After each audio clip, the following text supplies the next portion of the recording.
స్వాగతం సుస్వాగతం గాయత్రి జ్యోతిష్ కేంద్రానికి. నేను మీ వంశీ ఆస్ట్రో. శ్రీ వాల్మీకి విరచిత శ్రీమద్ రామాయణ మహాకావ్యము బాలకాండ 26వ సర్గ. విశ్వామిత్ర మహర్షి మాటలను శ్రద్ధగా విన్న రాముడు వినయంతో ఇలా అన్నాడు. ఓ మహర్షి, మా తండ్రి దశరథుడు నన్ను తమరి వెంట పంపారు. తమరు ఏమి చెబితే అలా చేయమన్నారు. నా తండ్రి గారి మాట జవదాటలేను. అందుకే తమరి మాట నాకు శిరోధార్యము.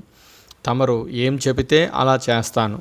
గోవులు బ్రాహ్మణుల యొక్క హితము కొరకు, లోకక్షేమము కొరకు తమరు చెప్పినట్టే చేస్తాను అని పలికాడు రాముడు.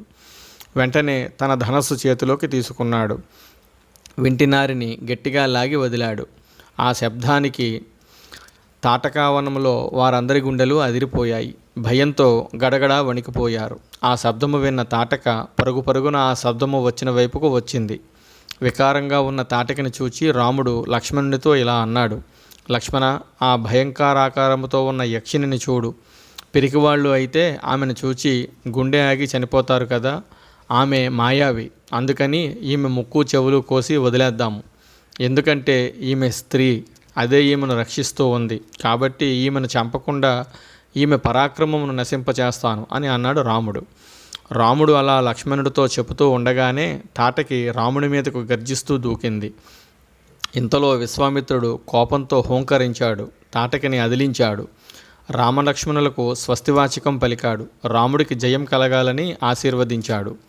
విశ్వామిత్రుని హోంకారానికి తాటకి భయపడలేదు. తన మాయాశక్తి చేత వారి మీద రాళ్లవర్షము కురిపించింది. రాముడికి కోపం వచ్చింది. వెంటనే తాటకి మీద సర్వర్షము కురిపించి ఆ రాళ్లవర్షమును ఆపుచేశాడు. తాటకి ఊరుకోలేదు. తన చేతులు చాచి రాముని మీదకు వచ్చింది. రాముడు తన బాణములతో తాటకి 2 చేతులు ఖండించాడు.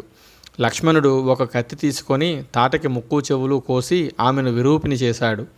అయినా తాటకి ఊరుకోలేదు. తన మాయాశక్తితో వివిధములైన ఆకారములను ధరించి మరలా రామలక్ష్మణుల మీద రాళ్లవర్షము కురిపించింది. రామలక్ష్మణుల మీద రాళ్లవర్షం కురుస్తుంటే విశ్వామిత్రుడు చూచాడు. అప్పుడు విశ్వామిత్రుడు రామునితో ఇలా అన్నాడు. రామ, ఆమె మీద జాలి చూపకు. ఈమె పాపాత్మురాలు, దుర్మార్గురాలు. ఈమె మాయావి, వివిధములైన రూపములను ధరించగలదు. రాత్రి సమీపించుచున్నది. ఈ లోపులే ఈమెను చంపివేయి. సంధ్యాకాలములో రాక్షసులకు బలం పెరుగుతుంది. త్వరపడు అని అన్నాడు విశ్వామిత్రుడు. విశ్వామిత్రుని మాటలు విన్న రాముడు వెంటనే శబ్దవేది బాణాన్ని ఎక్కుపెట్టాడు. తాటక నుండి వచ్చు శబ్దమును బట్టి రాముడు బాణాన్ని విడిచాడు. ఆ బాణం సూటిగా తాటకిని తాకింది. రామబాణం తగిలిన తాటకి రెట్టించిన కోపంతో రాముని మీదకి ఉరికింది. రాముడు మరొక బాణముతో తాటకి వక్షస్థలం మీద కొట్టాడు. ఆ బాణము సరిగ్గా తాటకి గుండెల్లోంచి దూసుకుపోయింది. తాటకి కింద పడి మరణించింది. తాటకి మరణించడం చూచి దేవతలు అంతా సంతోషించారు. దేవతలు అందరి బదులు దేవేంద్రుడు విశ్వామిత్రునితో ఇలా అన్నాడు. ఓ మహర్షి, నీవు రామునియందు ఎక్కువ వాత్సల్యము చూపుము. వృషాస్వునిచే సృష్టించబడిన అస్త్రశస్త్రములు అన్నింటినీ రామునికి ఉపదేశింపుము.